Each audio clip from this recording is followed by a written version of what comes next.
You are Locked On Wolverines, your daily podcast on the Michigan Wolverines, part of the Locked On Podcast Network. Happy Wednesday. We are back. We are doing it, hopefully with better sound. It turned out that yesterday my microphone wasn't connected for whatever reason. But c'est la vie. I am feeling more alive. I am 40 years old now. That's all crazy stuff. Anyway, Locked On Wolverines podcast, part of the Locked On Podcast Network, where it is your team every day. I'm your man on the ground, Isaiah Holt, publisher of Wolverines Wire through USA Today Sports Media Group. And I kind of am at a lack of a lot of different things to say, especially coming off of the Indiana game. Obviously, we have to talk about the college football playoff rankings, which were released last night, and there's been a bunch of hullabaloo about that. There's still all the different stuff about the Jim Harbaugh comments, and lots of Michigan State people and some national media people are questioning whether there are plants in the Michigan media, and it's just all a bunch of ridiculousness that is coming out of the last really 2 weeks, but it's all kind of coming to a head now. You've got the Indiana game, which is just not a lot to talk about coming out of that, obviously, except for injuries and things of that nature. I'll start with that because I'm not as concerned, I think, as a lot of people might be with injuries. I haven't checked in on it, right? Like I never do. People always ask. I'm sure I just put out the call for the mailbag on Thursday. I'm sure there's going to be a bunch of people that ask the same question because they do it every time, and they say, you know, what's the thought on the injuries? And I say every single time, I don't know because I don't check in on those types of things. That's by design. I don't know why it keeps on, like, I guess maybe there are people that aren't listening to the show, because I feel like people who listen to the show know that I'm not really going to answer any injury questions. There are certain things I check in with the coaching staff or people close to the coaching staff with. Injuries is never one of them. But at the same time, just the way that Jim Harbaugh kind of downplayed things after the Indiana game made me kind of believe that it wasn't as big of a deal, just all of the guys going out as it seemed, right? He was like, oh, it doesn't really seem that serious for Blake Corum, but we'll see, that type of thing, you know. And then you've got just different, just like I said, completely downplaying a lot of it, right? Didn't make it wasn't like, oh, well, we're going to really have to see, and hopefully we get him back, and, you know, hopefully we'll have a good week of practice, all this stuff. He's completely downplayed it. I kind of stepped away from Saturday night's press conference, and I know we've had one press conference since then, but I stepped away from Saturday night feeling like it just feels like if they needed those guys, if it was like a bigger game and they really needed those guys, they could have gone. I mean, Eric all dressed. Donovan Edwards did not. But it was like, okay, if they really needed Eric All, he probably could have played. You're not going to dress if you are completely a scratch, right? Especially like maybe you'll come out for the preliminary warm-ups before you put on the uniform. But, I mean, he came out in uniform, so that was one thing. Blake Corum's maybe a little bit more dicey just considering that he wore a walking boot. But if Donovan Edwards comes back, they might be like, you know what, we're fine keeping Blake Corum on the sidelines for the rest of this one. We'll see. Harbaugh spoke afterwards about Jamon Green, saying that the Green twins seemingly heal faster than everyone. So we'll see about that. Andrell and AJ, I mean, they didn't look like they were, I mean, this is just my own eye test. They walked right in front of me at the Indiana game. I tried to tweet out, hey, they're coming off, but wasn't getting signal on the field. And so to me, like, they just didn't look like they were in a lot of pain. They weren't really hobbling or anything. They just kind of, I didn't know if maybe they were going to the bathroom, because that does happen. Guys are like, oh, I got to go to the bathroom or whatever in the middle of the game, and they'll walk off the field and then they come right back. So with that said, I'm not really sure what to make of it coming into Penn State. Jim Harbaugh certainly has this, you want your opponent to believe all things are possible type mentality. So I think it's a little bit of obfuscation to some degree. I could be completely wrong, could get to State College on Saturday morning and find out that all of the above are out and it's a completely different scenario. I could, you know, all of them could be dressed, all of them could play, who knows? At this juncture, and especially when it comes to things with Michigan, it's just kind of like it's anybody's guess on any given week. So you just hope that you can at least get through and can remain healthy. Don't know who did or didn't practice. Again, this just hasn't really been discussed, so they don't tell you. When we asked Mike Hart today, what about Blake Corum and Donovan Edwards, and his response was, do we know about Lukeda and Sutherland from Penn State? So they're going to continue to obfuscate, you know. Obviously, if those two are out for Penn State and everyone's back for Michigan, that certainly helps Michigan's offensive attack against what is likely to be a very tough defense. Won't be the toughest that Michigan's faced. Let's go to the numbers, which I do not have pulled up because I was getting some stuff ready for basketball, which starts today, which is crazy to me. Just by looking at total defensive numbers, which again isn't the most necessarily enlightening, what have you, but it's there for you. I still like it because it kind of gives you a broader sense of on a game-by-game basis. Michigan's got the 6th defense by, just to give you the baseline, Penn State's number 40. That's about where I wanted Michigan to be, right? Like, so it's kind of amazing that that's what it is. Now, it's not like they're allowing a heck of a lot more, only 50 yards per game. So there is that. Now, when it comes to the defensive ratings by Pro Football Focus, which is execution, advanced metrics in that sense, Michigan's number 3. That's the best defense in the Big Ten, above Iowa at 6, Wisconsin at 7, Michigan State at 12. I have to keep scrolling. Ohio State's 28. You know, the defense that used to get shredded every week. Penn State's all the way down at 40. So they rank by PFF the same as they rank in total defense. So they have an 81.1 score. I like what I'm seeing a lot from Michigan's defense more and more lately. The coverage is getting better, it seems. It's not where they grade the highest. They're 23rd in coverage, but I mean, I think after last year, being 23rd in coverage feels pretty good compared to what, you know, was going on a year ago. And certainly they aren't the top coverage unit in Big Ten. Iowa's number 2. Penn State is number 8. That's where there certainly could be some issues. But then you look at Nebraska at 16, 23 is where Michigan sits. Now, run defense, Michigan has the number 5 unit. You can expect with what Penn State brings to the table with Noah Cain, Devin Ford. I don't even know who they're trotting out nowadays because, you know, seems like they're always suffering with injuries. Devin Ford's played 6 games. So I don't know if he's out there, but Kevon Lee, who kind of came on last year. So Noah Cain and Kevon Lee are the 2. But their rushing attack is not good.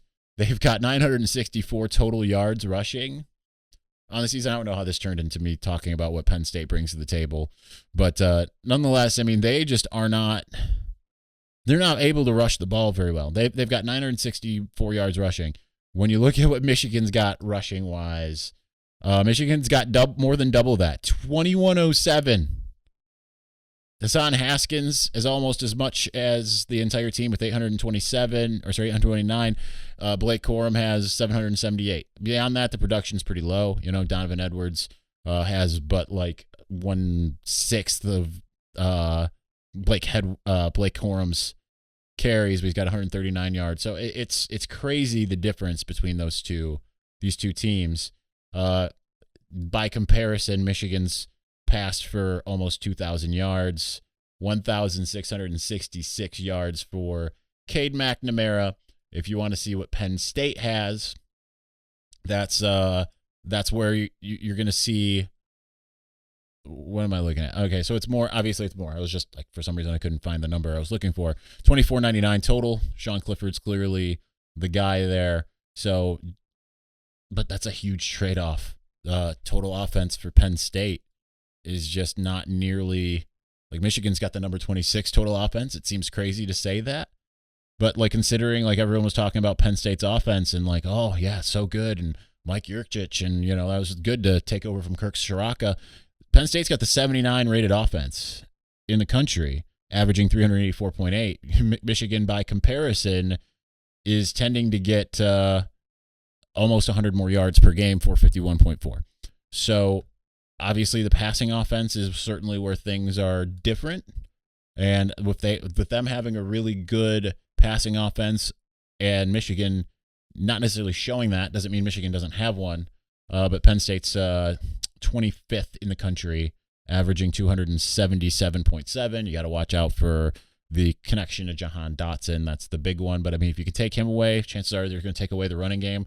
That's pretty much the game right there for the most part. Michigan's passing offense still anemic at 81. But that's one more thing I want to look at before we move on, and that's the rushing defense. Michigan is rated 31st in the country in rushing defense. Yes, it means that they're a better passing defense than not. I know a lot of people can't believe it. That's the truth right now. But Penn State is 50th as far as rushing defense. They allow 137.11 yards per game. So certainly not the best, not the worst that Michigan's faced all year long. The best still remains Wisconsin, number 1 in the country. They have also faced, as far as other teams in the conference, Michigan State, 115 yards allowed. They're 19th in the country. Western Michigan is 30th. They allow 124. Obviously, Michigan gashed them. Nebraska is 42nd.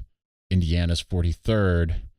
So Penn State's below that. So if you have, theoretically, Michigan should be able to do what it wants to do on the ground against this type of defense. All right, so let's move on to the hot button topic of, the this ridiculousness. And I say ridiculousness in a kind of a tongue-in-cheek sort of way about Michigan being ranked higher than Michigan State. I have thoughts. I mean, I'm not like, there's a lot of I really don't care to some degree. But we'll get into that momentarily. But before we do, all right, college football fanatics, have you heard about Prize Picks? Prize Picks is daily fantasy made easy. I love this. I know you will too.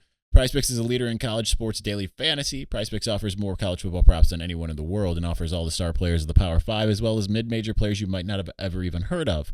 Prize Picks offers any prop you can think of, from yardage to touchdowns, even interceptions thrown. Make your deposit using the promo code LOCKEDON, and you will receive a 100% instant deposit match up to $100. Pick 2 to 5 players, an over-under on their projections. You can win up to 10 times on any entry, and it's just you versus the projected numbers. Prize Picks also allows mixed sport entries. That means you can take the over on LeBron and the under on Mahomes on the same entry. Use the award-winning app on both the Apple App Store and Google Play. Entries can be made in 60 seconds or less. It is that easy. PrizePicks is safe, offers fast withdrawals, so don't hesitate. Check out PrizePicks.com. Use the promo code LOCKDOWN or go to the App Store. Download it today. PrizePicks is daily fantasy made easy. Also want to tell you a little something about old Mickey D's, because this episode of Lockdown Wolverines is brought to you by McDonald's, proudly serving communities since 1965. McDonald's has always been more than just a place to get tasty, affordable food. It's a place where friends and family can reconnect, a place where classmates can meet up for a study group knowing that they have dependable Wi-Fi and endless supplies of French fries and McFlurries. Win or lose, it's a place where teammates, competitors, the home team or the away team can come to recharge. It's a place where you always look forward to stopping on a long road trip to rest your legs and refuel. Certainly, I can see myself stopping at McDonald's to or from State College, either Friday or Saturday, depending on. Anyhow, one of the things about the Wi-Fi, like I said, one of my former intern loved to stop at McDonald's after Michigan games to write his stories. That's true. He did it after every single game. He did it for a couple of years. It's a place that I've always gone to. They have some delicious burgers. On my way to Indiana, every single time I feel like I stop and get a double quarter pounder with cheese. I know I did it as well on the way to Purdue. Same deal. Anyway, so head to your local McDonald's, refuel, reconnect, and I'm loving it. I like how I had to put a little "and" in there before I sang. It's been a whirlwind of the last couple of weeks, my guys, my people, guys, girls, whoever is listening. But much more of a whirlwind because we got basketball tonight. We'll finish off with just a couple thoughts there. I don't know that I have a lot of thoughts because my mind isn't really gone to basketball yet. It will have to in a mere matter of hours here. It's about 2 hours from tip-off as I speak at the moment. But nonetheless, we do have basketball coming. Let's start with talking about my hot button issue. Michigan being ranked number 6 in the college football playoff rankings. Michigan State being 7. Obviously, Spartans are in uproar. Hey, we beat Michigan head-to-head. Curse you out there. playoff committee. Does head-to-head not mean anything? I did not have Michigan State ranked below Michigan in my college football playoff projections. I had Michigan at 7, Michigan State at 6. I thought that was fair with the sake that they had Oregon ranked ahead of Ohio State. They still are ranked ahead of Ohio State. Oregon's losses to an unranked Stanford that isn't seemingly very good. Ohio State's sole losses to Oregon. So it would only make sense because like Gary Barta comes out after the game and says, or after the reveal, and says, well, we just feel like Michigan's a more complete team. All right, well, I think Ohio State's a more complete team than Oregon, personally. So with that in mind, I kind of laugh at all of this. I don't really care that much. It doesn't really matter right now. I'm always of the Mark Packer type mentality. If you ever listen to him on Sirius XM, ESPNU, I've always long been as like, you know what? Who cares? Who cares what it is right now on November 10th? What matters is what it's going to say on December 5th. Like it doesn't matter. It will likely sort itself out. And yeah, it does put Michigan State somewhat at a slight disadvantage, but here's the thing. They still have to play the same 3 teams that Michigan has to play.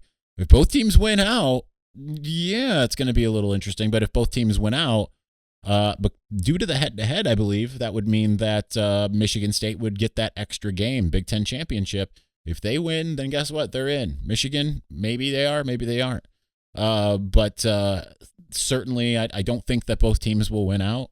That's just my own personal feeling. I still think Ohio State's probably going to be the one to just do what Ohio State tends to do until someone else proves otherwise. I mean, it's been several years now since Penn State was the one that found its way to Indy.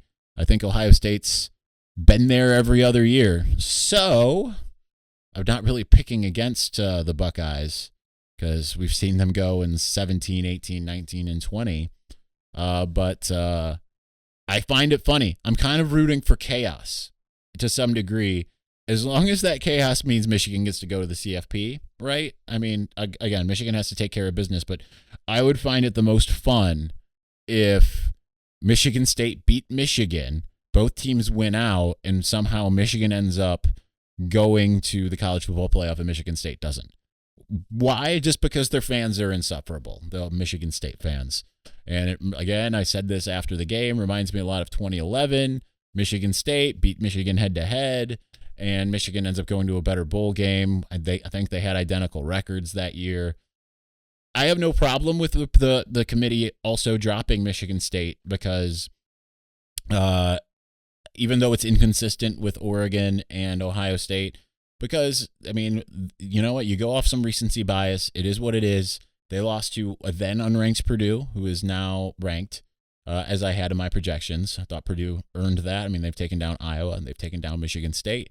But I mean, if you want to, if you want to be that college football playoff team, don't lose to Purdue.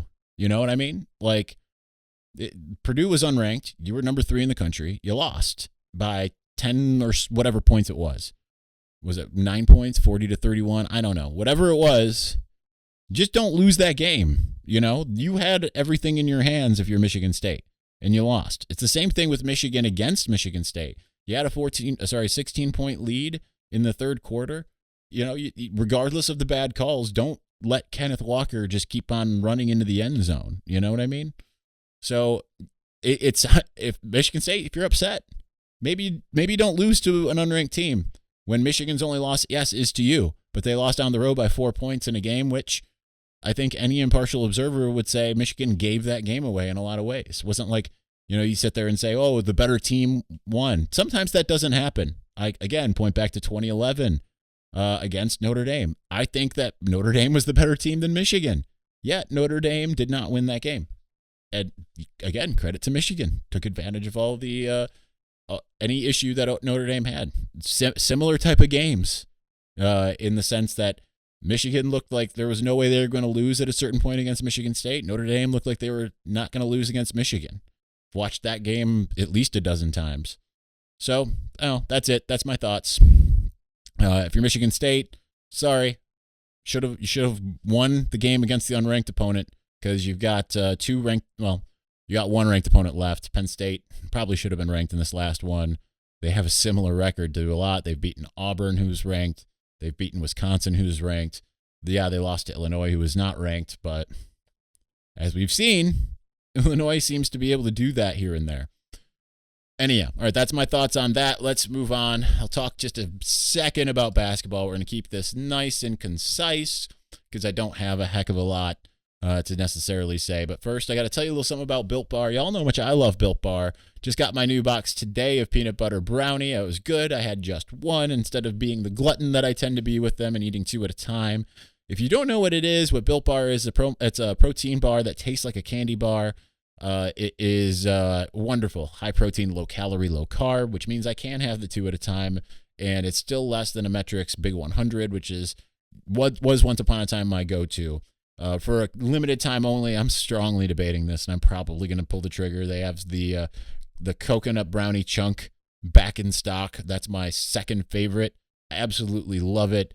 Those ones, actually, those alternate between my favorite and second favorite, depending on how I feel with the peanut butter brownie. But nonetheless, I've keep on buying these boxes. I do like I do. Put in promo code LOCKED15 at built.com. Get 15% off of your next order. Built.com, promo code LOCKED15 to get 15% off of that next order of Built Bar. All right, one more thing. We are back and better than ever. BetOnline.ag has a new web interface for the start of basketball season. More props, odds, and lines than ever before. BetOnline remains your number one spot for all the basketball and football action this season. Head over to our new updated desktop or mobile website. Sign up today. Receive your 50% welcome bonus with your first deposit using the promo code LOCKEDON. So from basketball, football, NHL, boxing, UFC, right to your favorite Vegas casino games. Don't wait to take advantage of all the amazing offers available for the 2021 season. BetOnline is the fastest and easiest way to bet on all of your favorite sports. BetOnline, where the game starts.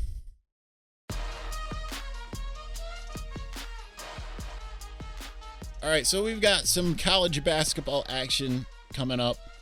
I have a hard time with it because, as y'all know, like I've got Trent Noop working with me, but you know it's a lot for one person to handle all of the football, and then basketball comes in at the same time. I'm never quite ready to shift my focus until football is over, and it's a grind. This is not complaining. It's just telling you how it is for me. I'm not really super hyper focused on basketball until. That said, I mean, Michigan didn't offensively rebound very well in the exhibition against Wayne State. That was an exhibition for a reason, so you hope that they are better because Buffalo is certainly a team that can make you pay. Michigan's rated number 2 in KenPom compared to Buffalo being 91.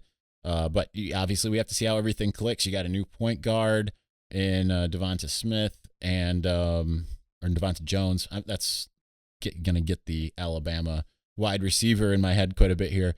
But you got him. You got Caleb Houston now in there, but you still return Eli Brooks. You still have Brandon Johns, who's looked really good when he started games, and obviously Hunter Dickinson. You feel good about the bench with some of these guys. I'm excited to see Moussa Diabate on top of just the emergence potentially of some of the guys that have been around, right? Getting to see Terrence Williams, getting to maybe see more Zeb Jackson. And really, I'm curious to see what other, aside from Caleb, I feel like Moosa's clearly going to burn his red shirt. Which other guys do we see do that, right? Kobe Buffkin, I feel like, has a really good chance to be there. This is just my own speculation. I feel like Frankie Collins, maybe we don't see him a ton, but we've got some non-conference games. Don't necessarily know if this first game's the one where you start to see guys start to get that opportunity or not. But actually, I don't even know the basketball redshirt rules to tell you the honest truth as I think about it. But I feel like we're gonna see some guys. It'll be really exciting to see how this all works out. And just I think I'm mostly excited to see how these second year guys have progressed and what it looks like with a new point guard. I don't know. I just don't think the fall off is necessarily going to be that huge from last year's team. But you never know any given year. And with it being a COVID year last year, really even that much more, you don't even know. But it will be really interesting and exciting to see what the atmosphere is like in Chrysler Center, masked up Chrysler Center, but at least with fans, because we didn't get to see any of that until the NCAA tournament. So it's going to be cool to have that element back. So super amped for that part. Yeah, that's all I got. That's all my thoughts. Anyway, get your questions in for the Michigan mailbag. That will be going up tomorrow. Probably, I'm going to say probably earlier afternoon after the Big Ten, Locked On Big Ten podcast. So because got to record the preview show for Friday because I'm obviously traveling to Penn State. Jake Butt will be traveling as well, but not to Penn State. Anyway, so get your questions in. I've already put the call out on Twitter. You hit me up on Twitter, DM me on Instagram. Preferably one of those two, one of those two lines. Anyway, we'll talk to you soon. Thank you for listening and or watching. Peace.